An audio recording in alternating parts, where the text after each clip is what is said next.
Your Excellency and Lady Rowland, Your Grace, Archbishop Clancy, Your Grace, Archbishop Robinson, fellow Australians. Welcome to the first ceremony of the 200th Australia Day celebrations. A special welcome to friends and fellow Australians who have gathered together at New South Wales House in London, where these brief proceedings are being broadcast live. The great events and celebrations which will take place in the hours ahead are dedicated to Australia. And it all began here, on this spot, 200 years ago. The founding of Sydney, the founding of New South Wales, the founding of Australia. Where a few miserable huts and tents stood 200 years ago, now stands one of the greatest cities in the world, a living, growing, vibrant city, a city for the people.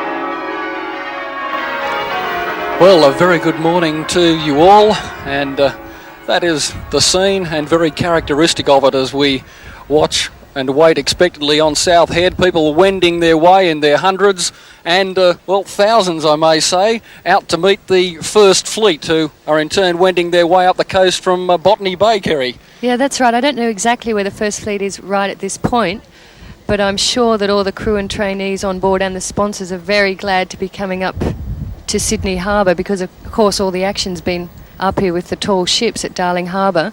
The fleet's been anchored at Botany Bay since the 18th. The boats haven't been watered, they haven't been able to get to shore, so perhaps they're feeling as glad to leave Botany Bay and arrive in Port Jackson as those on the First Fleet. Well, it was reasonably quiet out in the harbour early this morning, but it was literally the calm before the storm, because now we are seeing so many spectator craft heading out towards them, and well, what a reception it's going to be when they arrive and they come through the heads, and well, they might be tired later on tonight, Kerry. They're going to be very tired. They've been up probably now for about 24 hours. All the sponsors have got on board about 2 o'clock this morning, so they're going to be very tired. But it's so exciting for them as well, and very emotional. I'm sure they'll be wide awake for it all.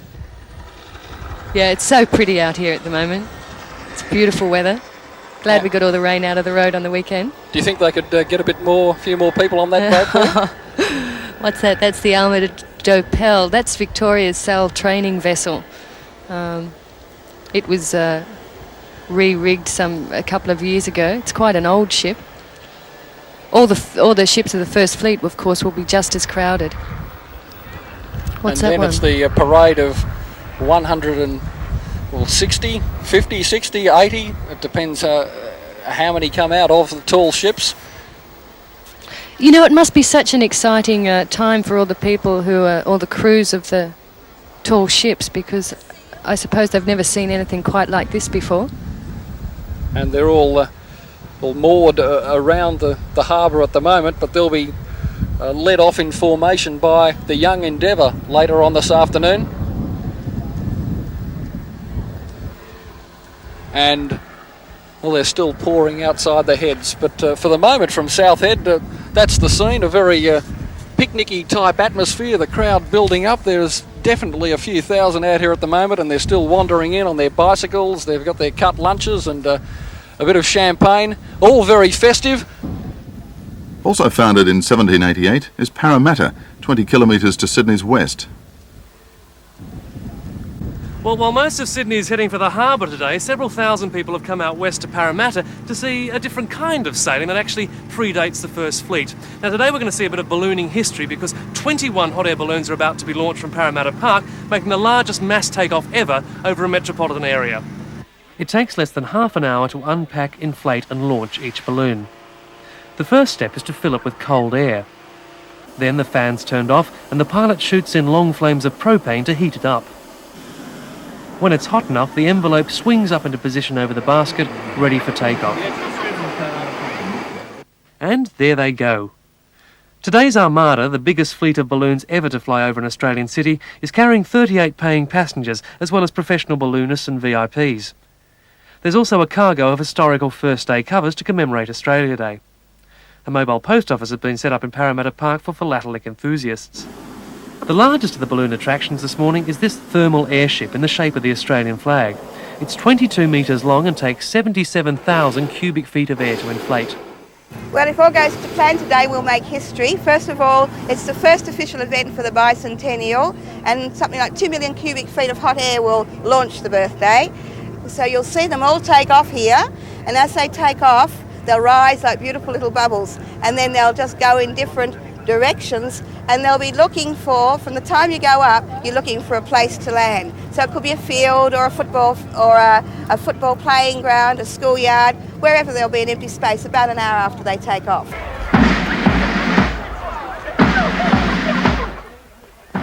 In the nation's capital, the Australian flag is to be raised in a traditional and colourful ceremony.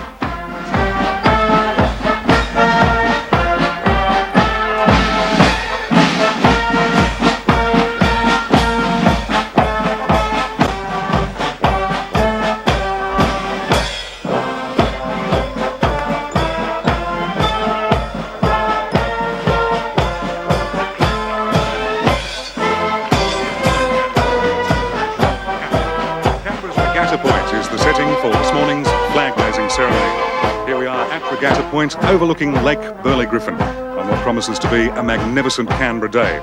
We're here within the Parliamentary Triangle between Kings Avenue and Commonwealth Avenue bridges. The parade is led this morning by the band of the Royal Military College Duntroon, the flag party from HMAS Harmon and the Guard of Honour formed by cadets also from the Royal Military College Duntroon.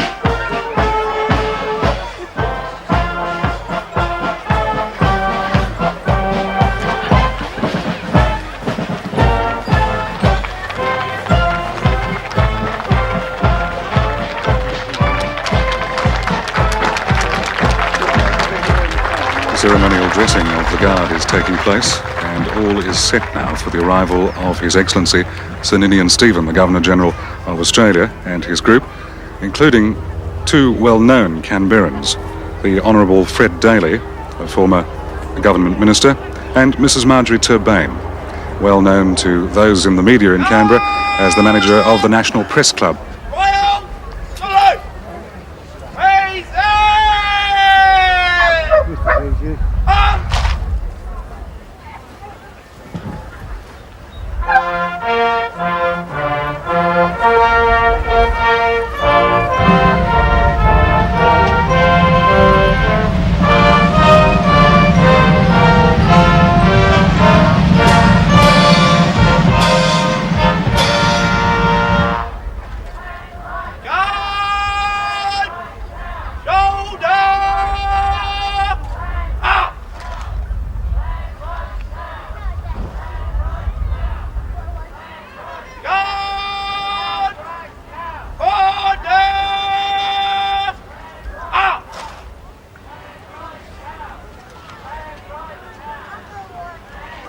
Ladies and gentlemen, boys and girls, the raising of the Australian flag on Australia Day is a long-established tradition, an Australian tradition, and raising it here in our national capital is symbolic of the unity of this nation of ours. This year, it's got special significance. Significance because we review our past 2 centuries, and reflect on what the future holds for all of us. And on this immense flagpole, one Canadian tree from a Canadian forest, but on this occasion a tree put to good use, I ask that now be raised the Australian flag.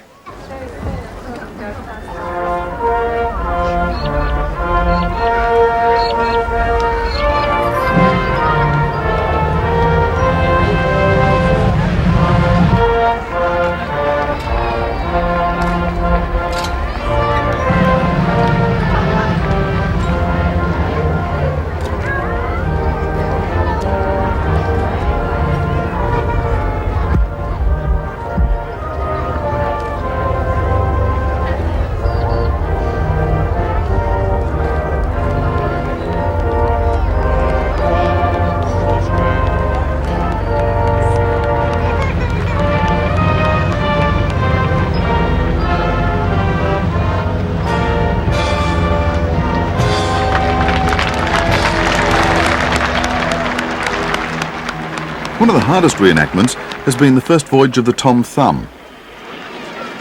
They're just coming on the last stretches of the river now. The weather is absolutely perfect, in a very marked contrast to the kind of conditions they've had to put up with for the past 4 days. There's people lined along the riverbanks just egging them on that final distance, and the whole event really seems to have captured the imagination of Bankstown. There's hundreds of people here and they're in for a really big welcome. The boat, built by students of Sydney Technical College, is an exact replica of the original vessel, the Tom Thumb. It was an epic voyage, taking on the open seas outside Sydney Harbour to Botany Bay to explore the uncharted waters of the Georges River in search of new land for settlement.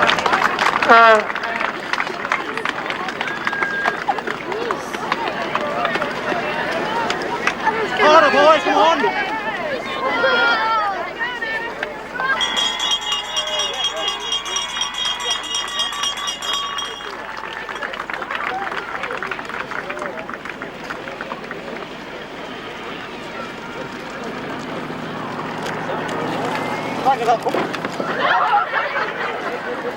Further, boy, further. Okay.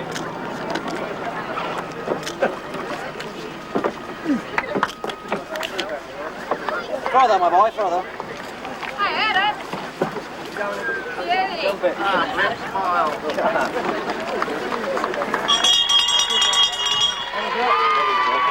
Yes, congratulations on your achievement. Thank you very much. Your strength of mind and body, your worthy successors to those whose voyage you were reenacting. Thank you, sir. Thank you. Well done. Well done.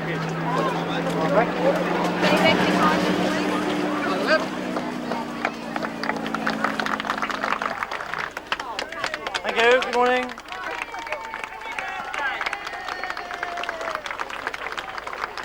Well, guys, how did it go? Well, it's fairly rough on the first day. We got swamped. You got swamped? We sank, yes. You sank? We sank, yes. And what happened? Well, what happened? We were going out just after the head, so we had to row for about 2.5, 3 hours maybe.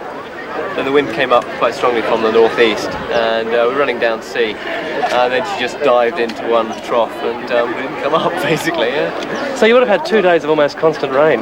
Yeah. We've soaked on both days, actually. But it's quite cold, actually, in the wind, and you get a squall, and then the rain would pour, and then you get another squall, and the rain would pour. So we're getting quite cold. Well, how was the rest of the trip after that?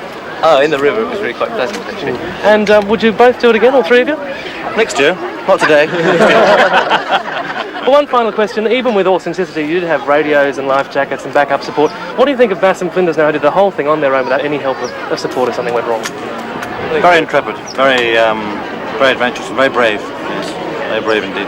I think Bass and Flinders may have chosen weather more better suited to the occasion. I think if it would have been raining on the day that they left, Bass and Flinders might have thought, well, we'll do it tomorrow. But they didn't have to worry about they had a schedule to keep, and they've kept to it very well. So you maybe even had a rougher trip than Bass and Flinders did? Yes, we had water skiers to contend with too, you know. And, Happy birthday, Sydney. 200 years and the first fleet has arrived. To great applause around South Head and a massive spectator fleet, as you can see. And that's looking further We back see in some the fleet. people manning the yard up there. You can see them right up there. What a sight they've got. You can hear the chopper flying overhead. Well, every picture tells a story, and that one certainly does on Sydney Harbour. That's the flagship, Soren Larsen, and two of the crew standing right up on the upper yard. On board we've got the fleet surgeon, the fleet purser, the commodore. On board also the Soren Larsen, the youngest full voyager, Natasha Davies, 4 years old in December. She celebrated her 4th birthday in the Great Australian Bight. She's the daughter of the captain, Tony Davies. She's travelling with her elder brother, Tristan Davies, who's now 7. So it's quite a family boat, the Soren Larsen. Can you believe it? What a sight that is. Well, if Sydney Harbour is the 200th birthday cake, I can tell you there's an awful lot of candles on it, Kerry, at the moment. Yeah, there's more boat than water out there. Very nervous captains, I can imagine, biting their nails, thinking how on earth they're going to get through all the spectator craft. This is it. This is what they've been working so hard for, to actually reach Sydney Harbour. They've come a long, long way. They've weathered a lot of storms. They've lost the first mate of Anna Christina overboard. So I imagine on Anna Christina right now a very emotional crew. The Phillips Choice fleet up ahead. Love and War there leading them, leading the point of the cone. Sagacious is in second place, the Admiral's Cuppa. Then we've got Beyond Thunderdome and Drake's Prayer, Wild Oats and Pacific Phoenix. They're all there. Paladin, Salacia too. Some fantastic names in yachting around Sydney Harbour. Another Concubine, Nadia 4, and bringing up the rear Starlight Express, and very much what they're heading to, the Opera House. And what a crowd building up at the Opera House. Look at them. All the people watching from the shore. We have the Kiwi boat, Tucker Thompson. Sailed all the way from New Zealand to London and back again. Some more people manning the yard. That's a precarious feeling being up there. And you'd feel fairly privileged to be up there watching the yard, which is the Opera House surrounds, and thousands upon thousands of people gathered there, and they won't have too long to wait. The fleet a lot of people passing middle head at the moment. A lot of people on the fleet have deliberately stayed in Botany Bay before because they didn't want to spoil their first sight of Sydney. So they stayed on board, tempted to come up to Sydney, but left it till today to get their first sight of Sydney from on board the boat. That's not a bad first sight. There's an aerial of Bounty, all its square sails up. I had a steer of Bounty actually in Fremantle. It's quite good fun. So we've got a very big wheel on Bounty.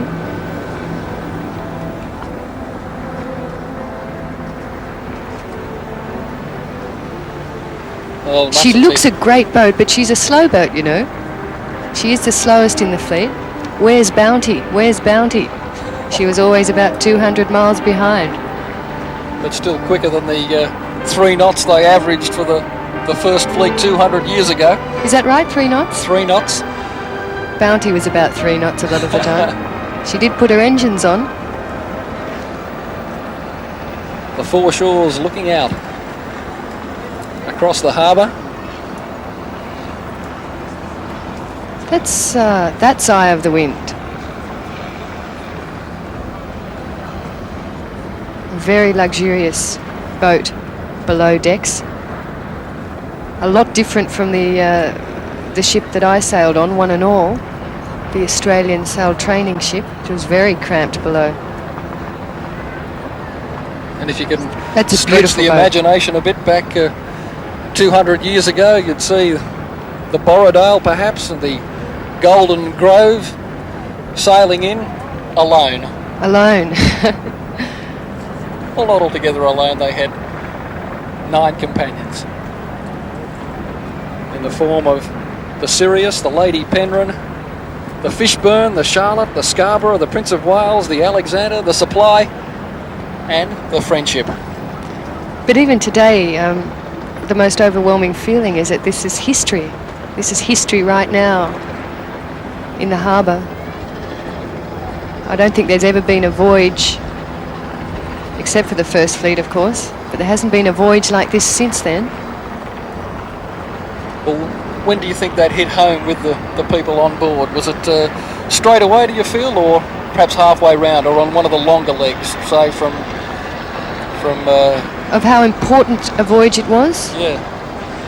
I think people were very committed to it right from the beginning. Of course, in Australia, we didn't hear much about them for a long time. Look at that shot. Look out, Sydney! How on earth are they going to get through all that? Well, of course, as the boats move further up the harbour towards the Opera House and the harbour bridge, the supporting fleet of Sydney craft of all shapes and sizes are congesting up. We've It's going to seen be one the big casualty. squeeze. We've seen one casualty already. That's one right. police boat towing a motorcraft away. Mainstay. That's the sponsor of Svanen, our Svanen, the Canadian ship.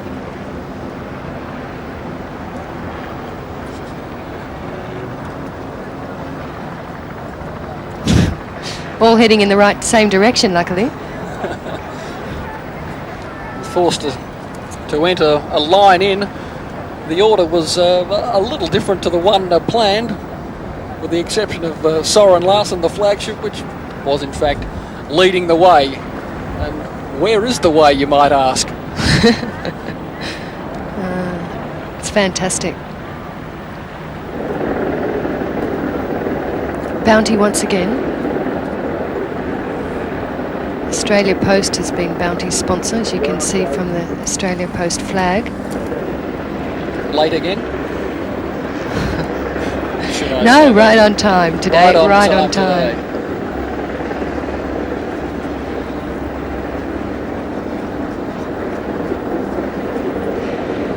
But as I was saying before, a very emotional time for a lot of the full voyages. There's Amorina. Alan Bond is on board Amorina today. A little different from the state of the craft he's used to. State-of-the-art craft, I'm sorry. Swedish barkentine, Amorina. 55 berths on board, 19 cabins, and they are in relative luxury there compared to the rest of the fleet. They have a big bar as well. Quite notorious. If you're trying to get some sort of concept of size, the Amorina 48.5 metres long, but not quite as long as not quite as long as that one. The Fair Star or the Which one Sea is it? Princess, is it? That's a way to end a cruise. The Sea Princess has been in the South Pacific for 11 days, and not a bad way to tidy up a nice holiday.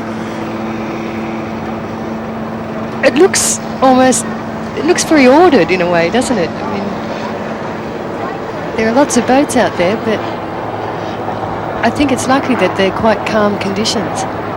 From the southeast pylon of the bridge, we see up the harbour.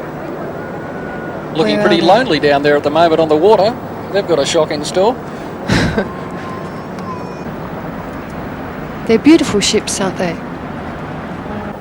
Admiralty House and the Prime Minister. And he's going to go across to the Opera House. He was there yesterday for the handing over of the Young Endeavour. A kiss goodbye. And on the way for yet another big day in the Prime Ministerial year of 1988. They'd better get over quick. Well, the fleet made good time from just outside the heads to inside the heads. As it turned out, it looked as though they were going to take about an hour and a half, but they fired up the big Volvo engines in some cases and motored in. And another boat goes out to join the masses.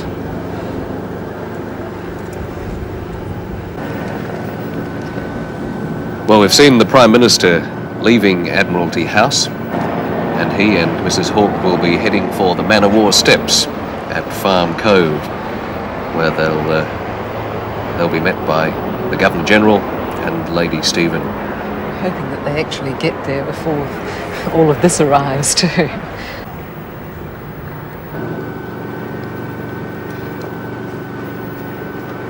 Very shortly, the Bicentennial Australia Day celebrations at the Opera House will be underway, and we cross there now to Peter Ross and Anne Dunn.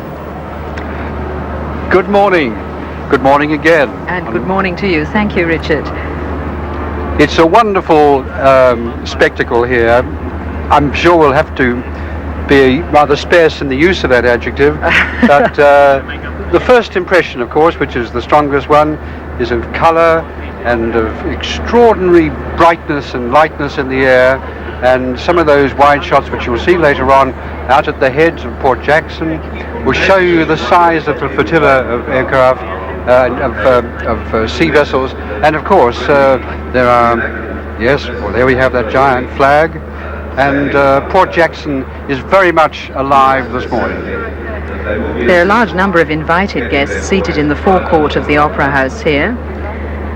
You can see that they come from a very wide variety of organisations. They come from ethnic communities, service clubs, youth groups, old age pensioners organisations, major companies, government departments. There are major public figures here, of course from church and religious groups as well.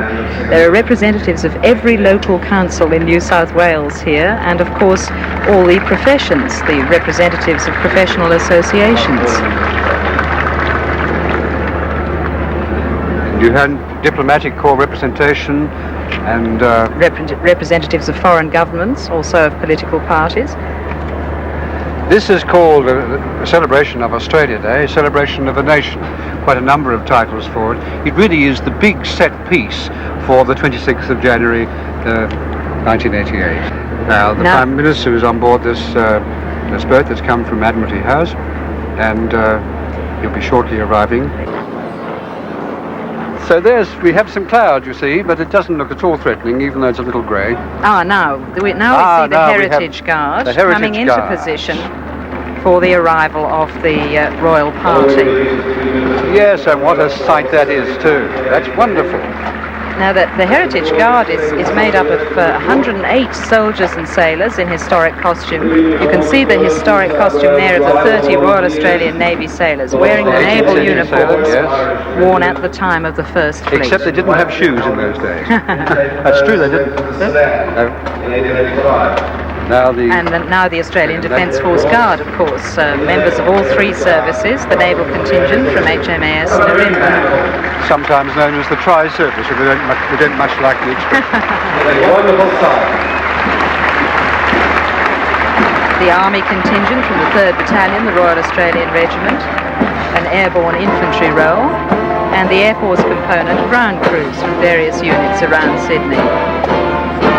This, of course, is a great ceremonial occasion.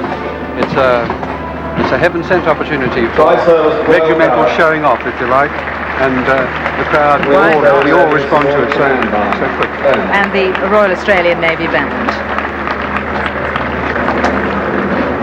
And now coming from Admiralty House, I believe it is the Prime Minister. Yes, I think it's the Prime Minister. And he's made this trip several times, of course. He made it yesterday under the same conditions, making the same quick visit. It's only just across the harbour to Admiralty House. Described as the choicest piece of real estate in Sydney. And now the royal party departs from Woolloomooloo. Yes. So you can see how it's tightly coordinated from crucial points all around Sydney Harbour, departures and arrivals. While we here are waiting in readiness for their arrival, they're leaving exactly to time, just around the corner. Yes. Prince Charles and Lady Diana seated with Sir Ninian and Lady Stephen, of course, Sir Ninian waving to the crowd along the wharves. Now here we are at the Man of War steps, where you can see the Prime Minister, Mr. Hawke, awaiting the arrival of the royal party. Oh, you can see clearly now how the heritage contingent is lining the Man of War steps. And of course there's this marvellous crowd all along the shores of Farm Cove here. And with the background, that's the Royal Botanic Gardens behind. And the site, of course, of the colony's first farm, indeed. Yes, hence its name. A farm that failed in the first season, and the fledgling colony nearly perished of starvation. It was a very fragile beginning to indeed it was. They planted some 9 acres with corn. And it was the wrong time of the year. They got their seasons back to front. Now the crowd, I'm not very good at estimating crowds. What do you like, Anne? Well, I was told that altogether there would be something like 8,000 people, both inside and outside the Opera House today. So there are about 4,000 people here now. This forecourt, of course, is a wonderful venue because it's so open, of course, with the wonderful background of the shelves of the Opera House and the harbour on either side. It really lends itself for great ceremonial occasions like this. And a very clever sort of tent-like shape has been erected to protect the musicians echoing the shapes of the shells of the Opera House. You see it come into shot there, the pole, the flag poles, and below it the tent-like coverage to protect the singers and musicians, the 2nd Royal Military Band and Sydney Symphony Orchestra. There's the canopy that's been set up, rather like the sails of the Opera House. Philharmonia Choir. And they needed that because at rehearsals 2 or 3 days ago it bucketed down, and even with that canvas awning they were still drenched. So it's more to protect them against the sun, I think, than the other elements. But it's a very tastefully and beautifully designed canopy. The Naval Band is standing by to welcome the royal party. Now you see, there's the coat hanger on your left. We couldn't have a better day for it. No, it's wonderful. It is wonderful. It's no doubt a stunning city, and very much an emerald city today too. The sea is very, very green, very much alive. And here come the royals round the corner. Here they come past what I think is known as the revetment, which is that wall that's been built there. And the police escort are heading into man-of-war steps. The most popular visitors we can have to the shore, I think, universally popular, the Prince and the Princess of Wales. And they thoroughly enjoyed themselves here yesterday. It was quite obvious that they were relaxed and joined in the spirit of the whole endeavour, the young endeavour ceremony yesterday, and I'm sure that will be the same again today. Yes, it's something that would have appealed to them particularly, I think, that handing over the sail training ship. Prince Charles has always had a strong interest in young people, as has his father, after whom, of course, the Duke of Edinburgh Award Scheme is named. Now they're very, very close now. Now here's in the foreground you what an see the interesting Australian, shot that is too, isn't it? In the foreground you see the Australian Defence Force Guard from the 3 services. And coming into shot now in the foreground also the Royal Heritage Guard. Yes. Yes, certainly worth waiting for, because we have a wonderful, have a great opportunity to see. And here you see Princess Diana waving to the crowd, greeting her enthusiastically. Hear their cheers perhaps. And she wore Prince a hat Charles like waving. that yesterday, actually, wide-brimmed hat. Very sensible in this climate.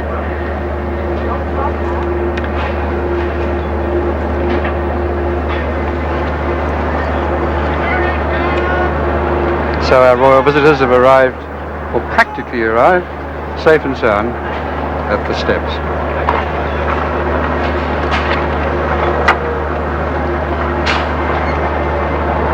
Yes. The Royal Highness the Prince and Princess of Wales. Now hear the crowd roar as they step onto the shore following Stephen Hall's announcement of their presence.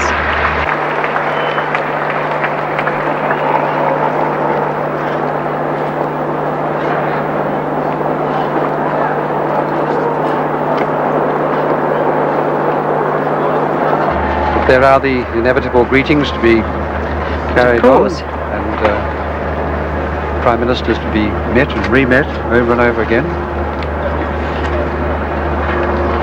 And talking to Mr. Gleeson there, who is the chairman of the New South Wales Bicentennial Council. Yes, he is, Jerry Gleeson, yes. And that again is one of those interesting shots with so much information in the foreground. The colour of those uniforms, the mix of uniforms.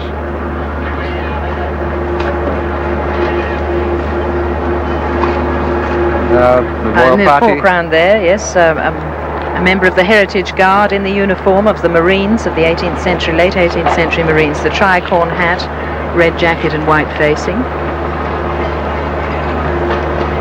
And now they're preparing to get the signal to move, and here comes Premier of New South Wales, Sir Ninian Stephen, followed by Sir Ninian and Stephen. Prince Charles. Of course, Sir Ninian, as you were explaining yesterday, under these circumstances actually takes precedence over Prince Charles because he is the representative of the Queen. Yes, it's one of those little nuances of protocol you have to be careful about, I suppose. I'm fascinated.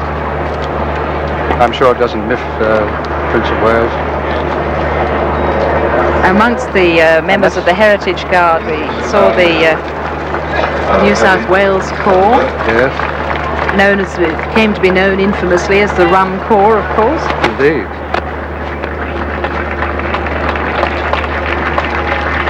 There's a wonderful shot of the royal couple. I must say our cameras have been able to get The crowd is rising to its feet as they cross the forecourt. Yes, and the crowd is rising to their feet.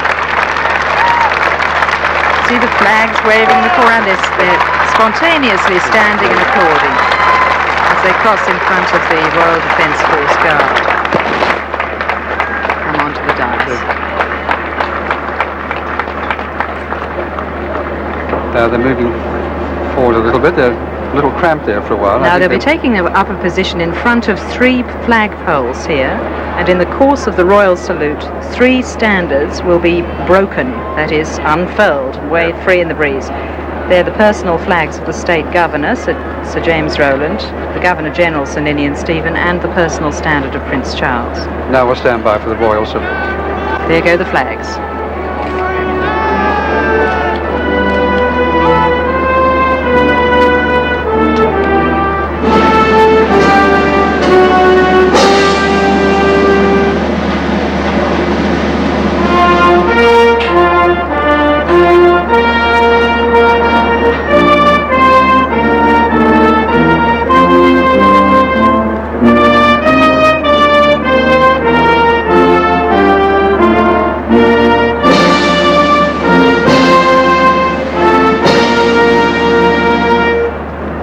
After this, something like 100 flags will be unfurled around Farm Cove, the periphery of Farm Cove.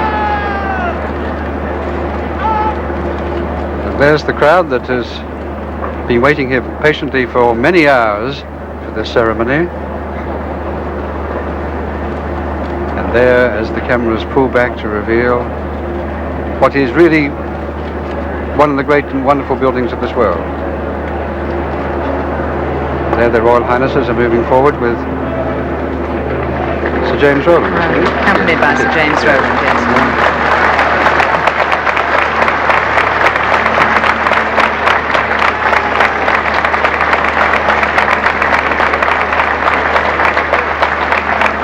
Following the salute, Joan Carden will sing our national anthem, our national tune, strictly speaking, yes. Advance Australia Fair. And then there'll be a series of speeches after that.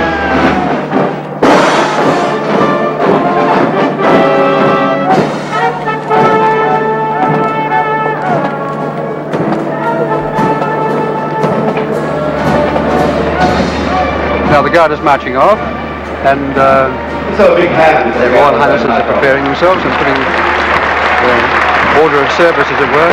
Princess Diana applauding the Royal Australian Naval Band as they march away, and the Defence Force Guard, the Royal Guard.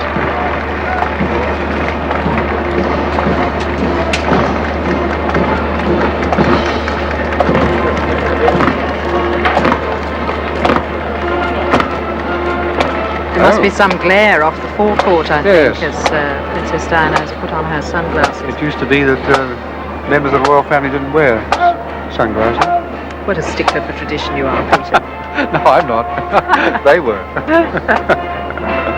Anyway, they're very next to smart. Princess Diana is the State Premier, Mr. Unsworth, in conversation with her now. Yes. They have on their knees a beautifully prepared and presented programme of the day's events, of which we also were given a copy, and it gives a brief history of the settlement of Port Jackson and then an order of the day's events.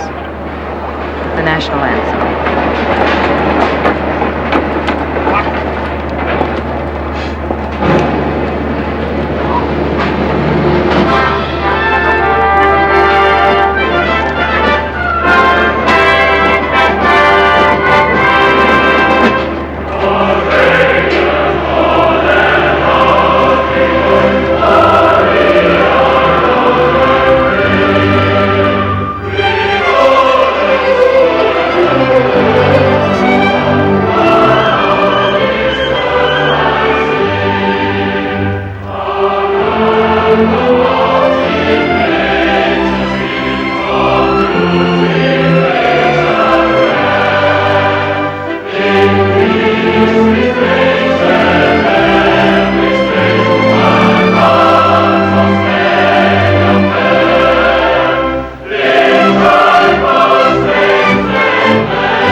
voice of Joan Carden, the Melbourne-born soprano who calls Sydney home now, star of this month's Opera in the Park in the Domain when she played Violetta.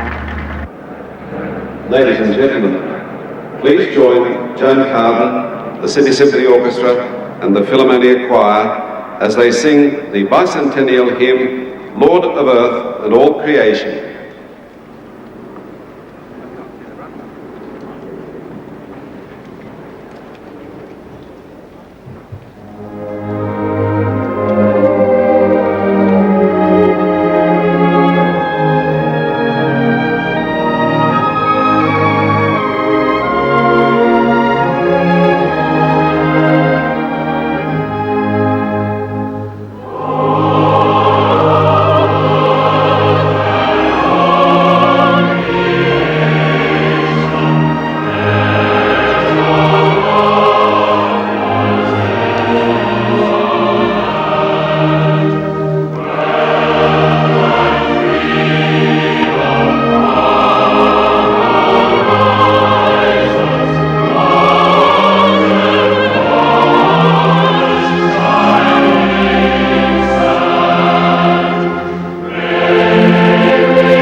And now, ladies and gentlemen, the Prime Minister of Australia, the Honourable R.J.L. Hawke.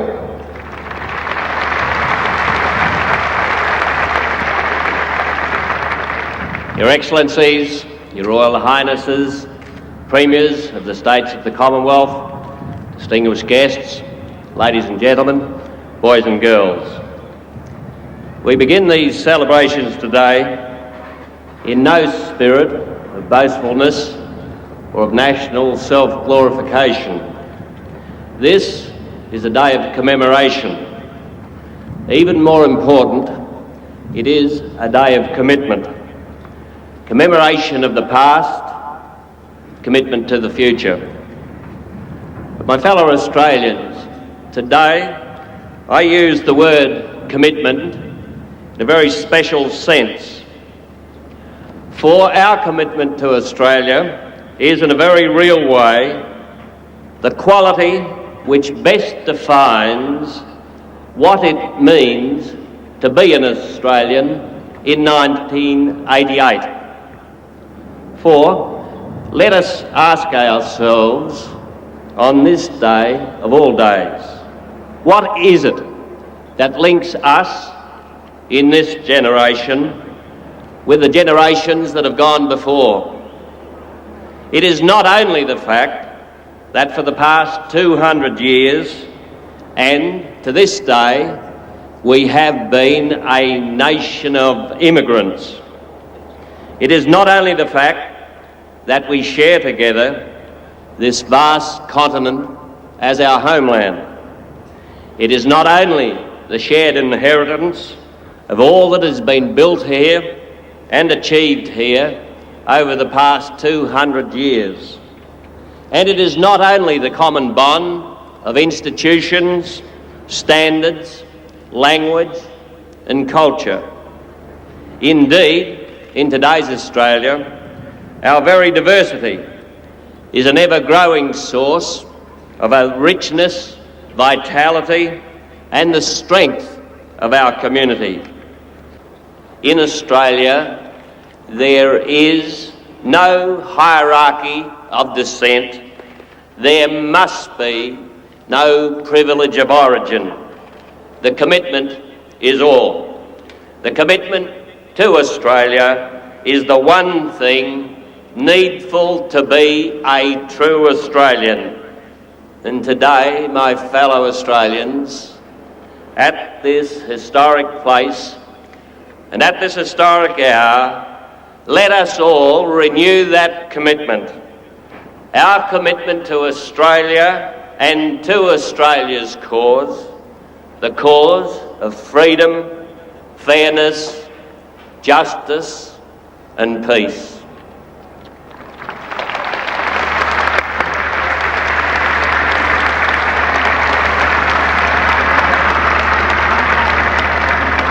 Ladies and gentlemen, His Royal Highness, the Prince of Wales.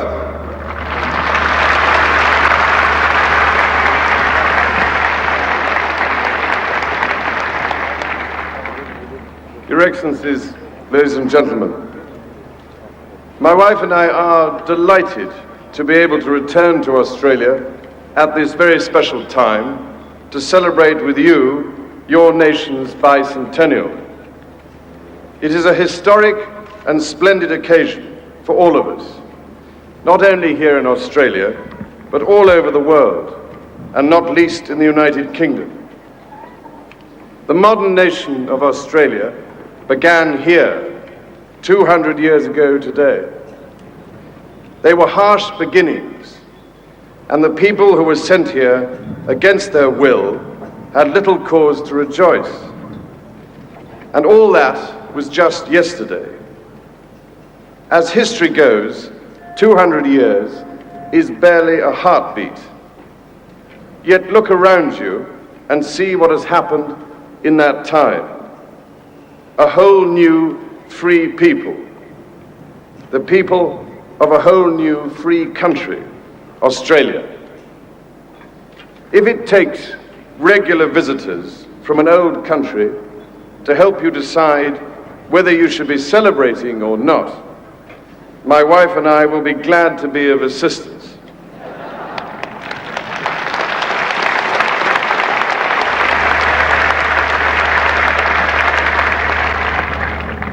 We are both very happy to have been invited to the party. When Captain Cook discovered this part of the great Southland and claimed it for the British Crown, he was sailing in quest of knowledge. And whatever is said about the founding of the British Empire, the astonishing courage and resolve of many people like Captain Cook, who dramatically advanced the sum of human knowledge in their quest for discovery and trade should not be ignored amidst the less worthy aspects of the story.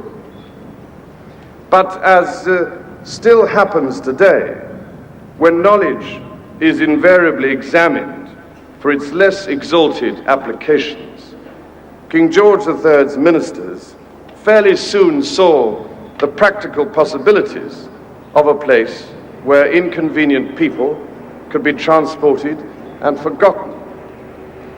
There is no point now in trying to gloss over the circumstances in which the country of which you are rightly proud began. Indeed, to face those facts is a necessary part of realizing just how proud you should be. For the sad truth is that in those early days of the colony, nobody was free. The men who guarded the convicts were in prison along with them. They were all a long way from home, and they all, no doubt, thought that Australia was the worst place in the world. But the best part about the story is that they made their prison into a new home, where freedom became not just the dream of those in shackles, but a reality for everybody. It didn't happen by accident. It took the intelligence and courage of brave men and women. Even within the astonishingly brief span which covers the whole history of modern Australia, the process of making liberty an institution took time. For the original people of this land, it must all have seemed very different.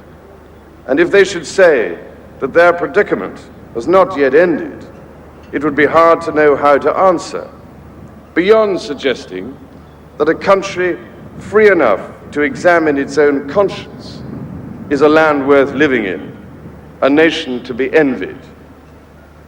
Anyway, most people who live here now seem to think Australia is the best place in the world, and the rest of the world finds it difficult to argue.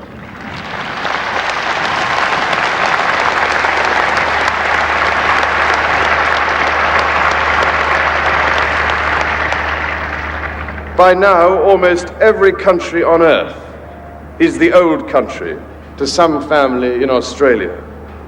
Coming from your first old country and celebrating the 22nd anniversary to the month of my first transportation to Australia, many of you may not realize that part of my own education took place here in Australia. Quite frankly, it was by far the best part, and something which I shall always cherish. It gave me an insight into the character of this country and the individuals who have shaped it by the force of their personalities and by their infectious good humor. While I was here, I had the pommy bits bashed off me, like chips off an old block, and the results are only too obvious. I keep coming back for more, and it is always a special pleasure. But my wife and I are particularly glad to be here this year, on this great day, to help you, as if the Aussies needed help in anything, to celebrate your good fortune and to wish you well for a future that holds out such great promise.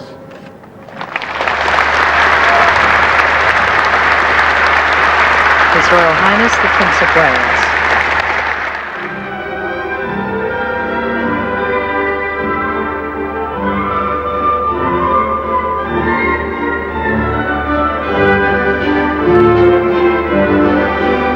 Here comes the first wave of Navy aircraft, Squirrel helicopters and Sea King helicopters, in which, of course, Prince Charles' brother, Prince Andrew, flew off the aircraft carrier Invincible during the Falklands War.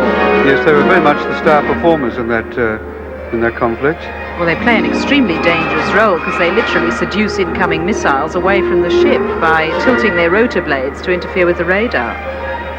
How do you know such things as that? I have my spies. I'm very impressed now. You'll become our defence correspondent immediately. Well, here the helicopters are hovering towards us, and there are in that first wave of naval aircraft, there are 5 Squirrel helicopters, 4 Sea King helicopters, 4 Wessex helicopters, and somewhere 2 turboprop planes used for electronic warfare They're training. taking up the rear somewhere. Quite apart from the 13 other civilian helicopters, of course, have been hopping around getting a marvellous view of this and providing tape for news bulletins and all the channels in Sydney. And the music is coming to something of a climax too. It seems to be all highly appropriate. I wonder if they rehearsed this. The medley ends with Waltzing Matilda. Good, my favourite tune. Well, they're taking a little while to get to us because it's sort of slightly foreshortened shot and you think they're closer than they really are. But they're travelling from east to west over the Opera House steps and through to the Bradfield Highway to the bridge. they're not flying under the bridge, I hope. Not as far as I know, no. Here they come now. That's a great sight, isn't it? Coming directly over the torch. Yes.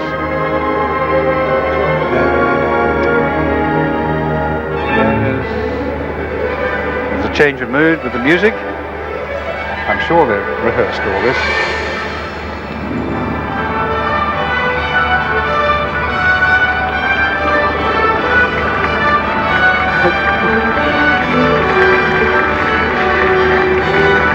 This is the first wave of the Air Force display. Well, not the Air Force, of course, it comes from other services as well, the Navy included. The sound of them as they go over. Going right over our heads now. Gorgeous. And now following the first helicopters, aircraft we of have the turboprops, I think. These are the slower aircraft. The second wave of aircraft are Army aircraft, Kiowa light observation helicopters, Porter light aircraft and Nomads. Yes, these are used for reconnaissance and surveillance.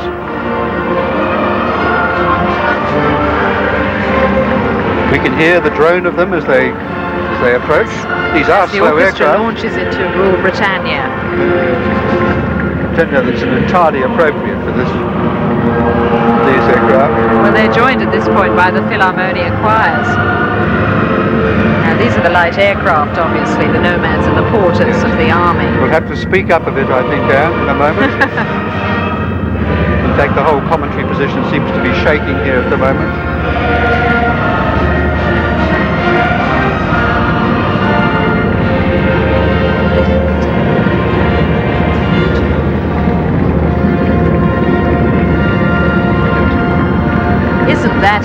That's just a fantastic sight. Yes. This is quite a magical moment, I must say. They fly across the good contrasting sky. The past and the present.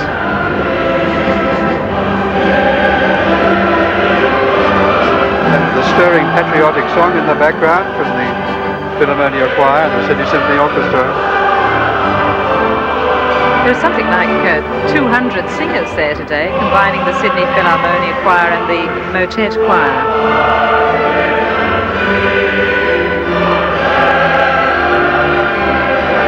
Now the skies will almost be as crowded as the water.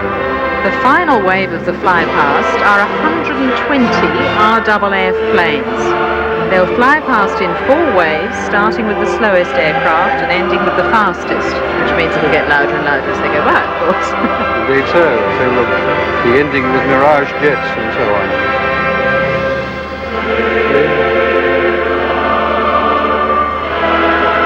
And there, of course, gives you a wonderful opportunity for those people who don't know Sydney well to see something of the geography, something of the bays and the coves of what is regarded as one of the great harbours of the world. And it looks really splendid today. It's dressed overall. And there's a great shot from our ABC helicopter, I think, which gives you a wonderful perspective. Flying above the planes. We should put our hands together for that shot alone, I think. Very steadily and beautifully held as they make their progress over the Fair Star. They're flying relatively low, these aircraft. They're flying at altitudes between 700 and 1,500 feet, or 200 and 450 meters only. Yes. people. I think 500 is the absolute minimum, as I seem to remember, but 500 feet. Yes, I may be wrong about that. Oh, here we go. This is the noise.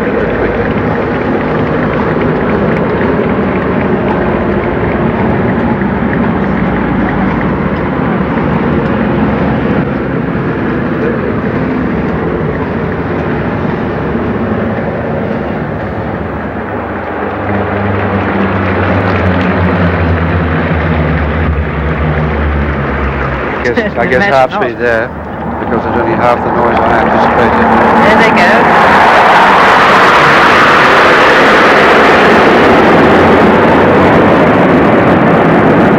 Well, I must tell you, the mile lakes a few weeks ago with my two young children, suddenly a mirage swooped across the lake, and we threw ourselves to the ground. It was the most amazing experience. The last thing you expect in a quiet little country place. And now they're walking away, and the crowd is appreciative of their royal visitors. What a splendid occasion it's been, and we both feel very happy to have been here in our superb spot. It's been a very privileged position that we've been in, and it's been the most wonderful ceremony, the major ceremony of Australia Day, with so much more to follow.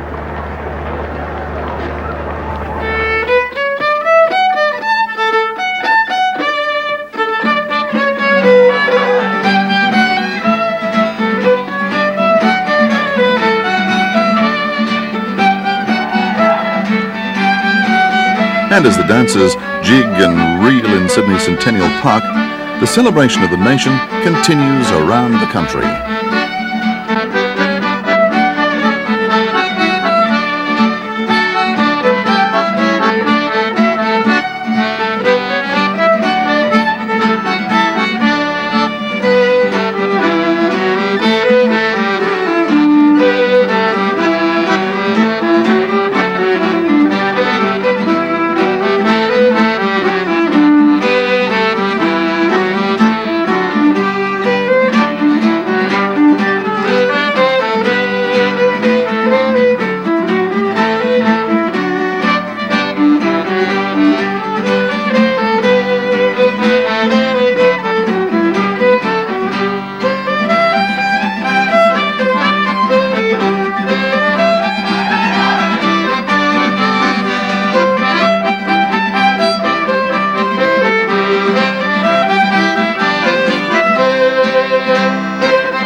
Hello and welcome back to Centennial Park. We're celebrating the fact that on this day, 100 years ago, this park was dedicated to the people of New South Wales. It was a sort of centenary birthday present. At that time, there were 40,000 people that turned out for the dedication of the park. Today, not quite that many. I think they're all down around the harbour foreshores. But still, hundreds of people here today about to witness an authentic reenactment of that dedication ceremony. Ladies and gentlemen, 100 years ago, in the presence of the Premier of New South Wales, Sir Henry Parkes, the governors and premiers of all the Australian states, the Governor of New South Wales, Lord Carrington, is with us again. And I now call him forward.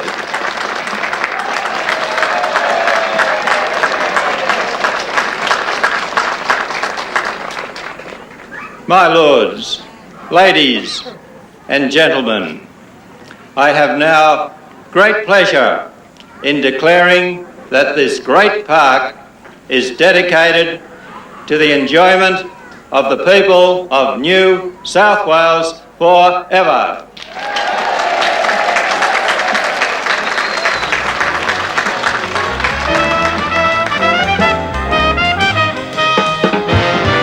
With the Australian Jazz Orchestra almost blowing the sails from the Opera House, the Prince and Princess of Wales are on the harbour for the afternoon spectacle.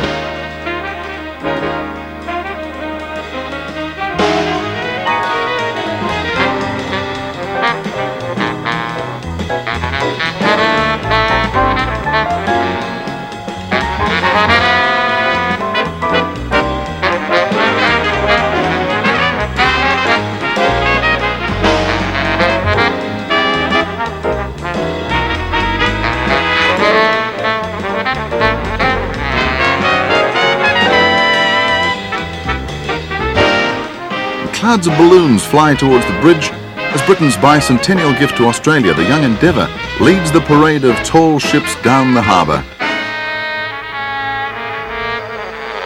And Gordon Bray is in the thick of things on HMAS Canberra. Thanks very much, Barry, and yes, we're on HMAS Canberra, which is a guided missile frigate, and with me is the Director of Tall Ships in the Northern Hemisphere, our expert commentator today, John Hamilton. Well, John, you've seen scenes like this around the world, but how does it rate?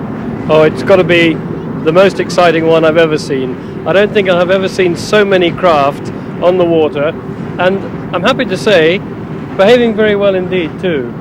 That's very important because as the excitement builds, when the parade of sail starts, I hope they go on behaving like that, but it's got to be an exciting scene. It's not really going to be a parade of sail though, is it, because of this breeze? It looks to be southeast at the moment, about 11 knots, so they're going to have to reduce as much sail, particularly with the square rig sails. Yes, that's right. Sadly, they won't be able to set very much square canvas unless the wind changes direction. I hope that they'll set their fore and aft sails, and that will be something to look at. But we can't have it always. When the first fleet came in this morning, they had a commanding wind, they looked grand. So we've been spoiled in the morning. Sadly, we won't be spoiled in the afternoon as well, I'm afraid. We're looking now at the crew of the Guayas manning the yards in their coloured shirts there, and that's a pretty dramatic sight. And the Guayas, a beautifully appointed craft. What's the accommodation like below? Well, here on board Guayas, I can answer some of those questions about the accommodation below. We actually voyaged all the way up from Hobart. It took us a week, and I must tell you the accommodation is a little cramped, to say the least. 11 of us were in one very small, rather cramped bunk. But rather, I should say, rather cramped cabin with 11 bunks. But with me is someone who can tell you more about that, Midshipman Paul Cantor from the Royal Australian Navy. Now, Paul, you've been on board for a month on an exchange. What is life like on board? Is it tough? Is it hard work? There is a lot of hard work. It is tough in some ways. A lot of rope handling. But come on, now you told me you've got water twice a day for 20 minutes only for 43 or 63 of you to have a shower. Yeah, well, that is the tough bits. If you miss out, you have to live with it. Just try and get the shower the next one round. And you hope your friends don't mind too much? Certainly not. Paul, you've obviously had a fantastic time on board this ship. I've known these people for a week. They're wonderful people. How much has it meant to you being on board here? It's meant the world to me, and today to see everyone turning out, it's absolutely fantastic. Yes, well, following Guayas is Bob Hawke, the West German boat, a three-masted bark, and quite similar to the Guayas. And can I tell you a little story about the Bob Hawke? Well, it's a story about any of the training ships. This is their way of saying thank you to the people of Sydney and to all the Australian ports by means of television, to say thank you for the immense amount of hospitality that they've received while they've been in Sydney and in the other ports. And it's also important to realise that this is a ceremonial occasion, a saying of thanks. But I remember seeing the Bob Hawke taking part in a parade of sail like this in her own country in Bremerhaven, and I said when I went on board half an hour later, to a cocktail party. I said to the steward serving the drinks, what were you doing half an hour ago? And he said, half an hour ago I was furling the royals. And so they have to be able to be up in the rigging there, working the sails, back down on deck, helping to run a cocktail party, then keeping watch, steering, so many different jobs. And they're pretty versatile, these guys. Their Royal Highnesses are aboard HMAS Cook, which is a survey and oceanographic vessel. Does a lot of civilian research as well for the CSIRO, the universities and the museum. And I wonder if that hat is part of Prince Charles's personal wardrobe or it's a gift from a friendly Aussie. But I'm sure Australians seeing him wearing that famous slouch hat will be very warmed by the gesture. Now we're looking at Asgard. Asgard was shipped over here. Sadly, she couldn't sail out under her own keel because, of course, she has an important training role to do in her own country. And so when she finished her summer season in Ireland, she was put on board a container ship, brought over to Sydney, put back in the water, and the mate and bosun rigged her in 3 days, and she was able to sail down to Hobart and proudly, and back to Melbourne, I beg your pardon, to Melbourne and then to Hobart, and proudly took her place in the race. And you can see quite a large national ensign flying there from Asgard. And there are 12 young Australians on board Asgard 2, which is skippered by Tom McCarthy. And look at the clearance. Nipple Maru. Well, she's a four-masted bark. Yes, she's got square sails on the front 3 masts and 4 1/2 rigged on what's called the jigger mast. So although she's a very, very large ship, she isn't technically allowed to call herself a ship. She's a 4-masted bark. And she's quite new as well, about 5 years old, and very much state-of-the-art square rigger, if you like. She's actually got a performance meter on board, so they can tell if they're sailing as efficiently as possible, rather like an IOR yacht. A crew of 155, including 90 trainees. Her home port is Tokyo, and she's regarded really as the biggest and most technologically advanced, as John mentioned, sailing ships in the world. And in her pre-construction, wind tunnel testing and computer-generated projections took place to come up with this superb vessel. She's 110 metres in length, so she's just 3 metres short of being the longest vessel, but her mast's 50 metres high and just clearing the harbour bridge. Hi, James Valentine here on board the US Coast Guard bark, the Eagle. And we're getting a sort of deckhand's eye view of the whole activity here. We just started on the huge wheels that spin the ship around. 6 of the crew will haul on those wheels and spin it around, and up there into the rigging, where several hours ago the men and the crew of the US Coast Guard Eagle were up in there preparing the sails to be unfurled. Hopefully they'll unfurl them all the way for us a little bit later on. And maybe that's the Labumba that Stuart Scowcroft was talking about. Ah, that's a different way of manning the rigging, but they're certainly not manning their guns. Can from the yards there. I think that's the Lewin, isn't it? All the way from Western Australia. She's WA's official sail training vessel.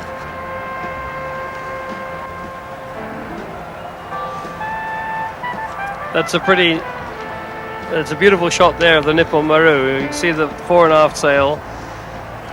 When seen from the beam there, looks pretty impressive. And here we've got Darmojeji, the beautiful Polish ship.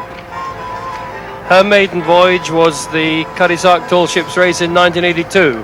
She actually took part in a race as her maiden voyage. She's a most magnificent ship. If you have an eye for these square riggers, she has a modern sort of appearance to her, and you'll notice that her yards are equally spaced out, whereas the older ships, some of the yards are in pairs. The lower topsail and upper topsail yards, when the sails are furled, are close together, whereas in the Darmojeji, even when the sails are furled, the yards are equally spaced. And in the back behind Darmojeji there, you can see the 4 spars of the big Spanish ship Juan Sebastian de Elcano. And what a shot high above the Sydney Harbour Bridge, the traffic flowing past unawares of the majestic vessel passing underneath them. And incidentally, there's not so much room. It's quite a tight fit to get her under the bridge. From the Polish Merchant Navy, a crew of 134, a fully rigged vessel, and with her masts 50 metres high. They say she's about 16 stories high of a normal tall building. Of course, that ship has sailed out here. She's far too big to come out any other way, and she started her voyage in August this year. I was privileged to be on board her in Southampton in England to wave goodbye to her, and here I am doubly privileged to be out here in the harbour seeing her sail under the Sydney Bridge. There they are manning the yards. Difficult to say which ship that is. It's not Darwajeji because you've got the double yards together. We'll see in a minute. Oh, it's the Shabab Oman. Very easy to spot with the Sultan of Oman's insignia there on her gaff topsails. That gives me quite a thrill of excitement because I was the chief officer of that ship when she was first built. The Juan Sebastian de Elcano gives purists a splendid set of arguments. Exactly what rig is she? Because she's one of a pair of sisters, the Juan Sebastian de Elcano from Spain and the Esmeralda from Chile. And in fact, de Elcano is a topgallant schooner. So the captain tells us, and he's got to be right. This vessel made her maiden voyage to Australia way back in 1927, and when she was in Sydney, several sailors jumped ship, and one Juan Lopez now lives in Albury, and I believe he's been down to revisit the old girl. Hello, Mum. How would you like that to be your son climbing up the rigging there? It looks very dangerous. Happily, it isn't dangerous, providing you obey the rules. And this is the whole thing about sailing these huge sailing ships and the small ones. The young people are not in any danger, providing everybody sticks to the rules. He's going to climb up now. In a minute he has to go over what's called the futtock shrouds. You see him leaning backward and outwards. That is a very scary point he's at now. But he seems to have done it many times before, and I guess he wasn't scared, but I bet he was the first time he did it. You have to lean right back out, hanging seemingly out at right angles to the sea. And the first time you do it, believe me, it's very scary.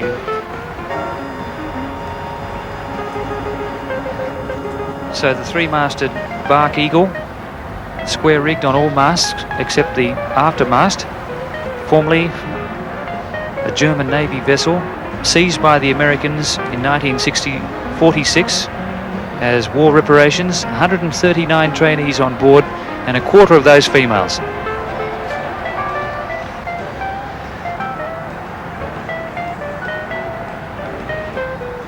So the Eagle, sporting the distinctive red and blue striped livery of the Coast Guard, and she has now become America's best known tall ship. She held place of honour during the tall ships gathering in conjunction with the Statue of Liberty centenary celebrations. It's rather nice that over the years the captains and the organisers of these events have got to know each other very well. Ernie Cummings, the master of Eagle there, wanted a Monopoly set in English. He didn't want the American version, he wanted the English version with all the English place names and so on. So all he had to do was to get onto the STA, and we sent him one out there. But seriously, if the masters and the organisers of the event know each other as good friends, then that friendship spreads down through the various levels on board, down to the most junior cadets. And the cadets feel that they'll be welcome on each other's ships because they know that the captains are good friends. They therefore feel they can go on board each other's vessels and, as I often put it, swap lies about how rugged it's all been. And that's what we're trying to do, to get these youngsters together. Americans, Japanese, Russians, Polish, all the different nations. So many wonderful little nooks and crannies around Sydney Harbour. It really is shimmering in all its glory. that it really has been a day to remember.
Now available from ABC Books, Waltzing Matilda, the true story of the Swagman and the Shearers strike, and how they came to be immortalised in one of Australia's most popular songs. Several books have been written, and they all got it wrong.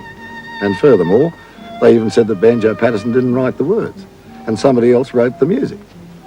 Right. I mean, it was written here in the bush, up here in the northwest of Queensland. And so I set about proving it and turning legend into history. Waltzing Matilda, now available from ABC shops and bookstores everywhere. They call it Australia all over.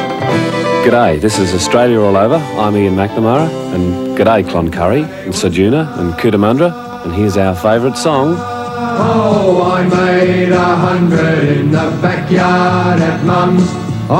We can't seem to play tracks like that enough on Australia All Over, so we've collected them all on an album, and we've called it Australia All Over. And I reckon it's got some of the best Australian music around, like this one from John Williamson. Yeah, all Australian boys need a shed. Yeah, all Australian boys need a shed. And a song for Innisfail and Tully, where the annual rainfall's around 12 feet. Rain coming down on the cane, on the roofs of the town. And there's some verse too, read by John Derham. They don't build houses like that anymore. Not with verandas the way they used to.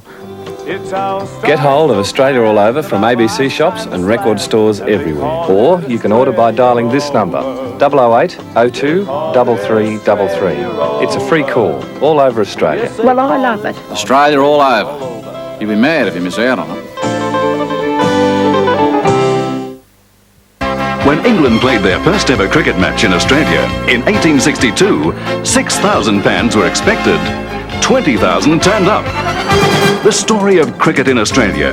Video and illustrated book tell the extraordinary growth of this popular sport from the 1800s to the World Series revolution. So I said, yes, I'm in. Got a cab into Kerry's office, and he said to me, righto, he said, you're captain of this lot. I said, well, you know, just hang on before you go anywhere. I said, Greg's captain of the present Australian side. The players might not want me as captain. He said, what do you think, this is a belief in democracy or something? The story of cricket in Australia. Team it up with the complete book of Australian Test cricket records. The ultimate statistical reference for every cricket fan. Are available at ABC shops and retailers everywhere. Or order by phone, 008 02 3333. How's that?